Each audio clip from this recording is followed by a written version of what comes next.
Jurek, and welcome back to Real Estate Investing Adventures. Why? Because real estate should be fun and it should always be an adventure. If you're a return guest to my channel, welcome back.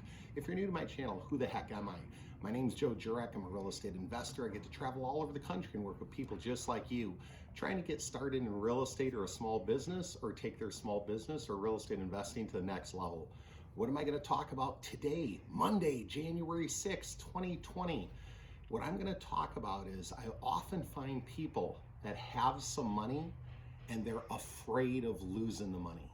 I want to tell you, over the years, I've met multiple people that had a lot of money, or even people that are millionaires, and they've told me their number one fear is actually losing money and becoming poor. They don't want to do that.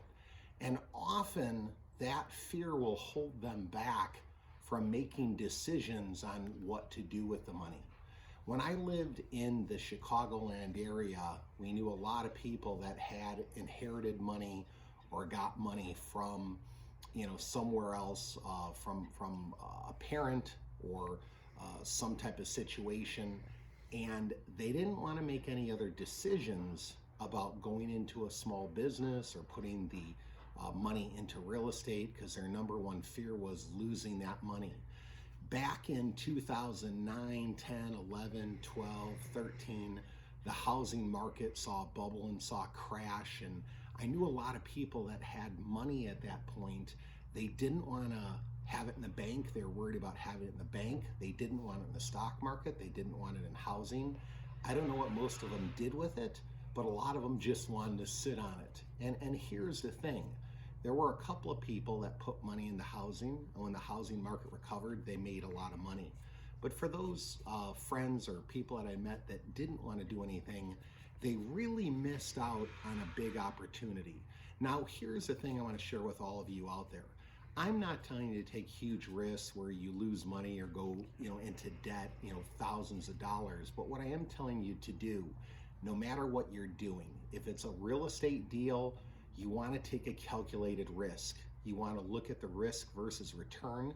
You want to look at what you're putting into the deal, and you want to look at your potential getting money out of the deal. Often, and I'll give you an example, there could be a house you could buy for $100,000 where you got to put 10 or 20,000 remodeling into it, and maybe you could list it for 150 or 160,000. I know people will tell you, well, I can't put at risk 10 or 20,000, Joe. I can't do that. That's a lot of money to put at risk. They're not looking at how much is actually at risk. They could lose money, yes, maybe if the home didn't sell for 150 or 160, but it's very rare that they're going to lose everything, every dollar they put in. But if they're doing other investments with that money, they could. But with real estate, it's a little more sound. Now with businesses, it can be the same thing. If they're looking at taking over a business, what are the assets they're getting for the business? What are their potential for making money with that business? But here's the biggest thing. This new year, if you want something different, if you're tired of your situation, if you're tired of doing the same thing over and over and you want something, you gotta eventually make that decision, either move forward, forget about it, and then go back to what you're doing. I know a lot of you out there want something more, but what I'm telling you to do is take calculated risks. Don't be afraid to put a little money at risk. Take calculated risks. I don't want to see any of you out there lose money, but what I want to tell you is don't sit there like you can't make a decision. You got to try to gather information and make a decision, and if it requires putting some money at risk, your own money, borrowing money, you got to decide for yourself if the risk is worth it or not. If you don't change your situation, where will you be this year? If you stay in the same rut that you're in, how will that impact your career, your business, or what you're trying to do? So take calculated risks.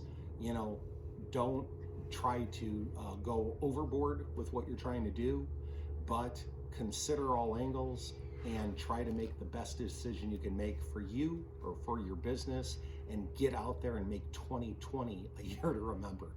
Take care now.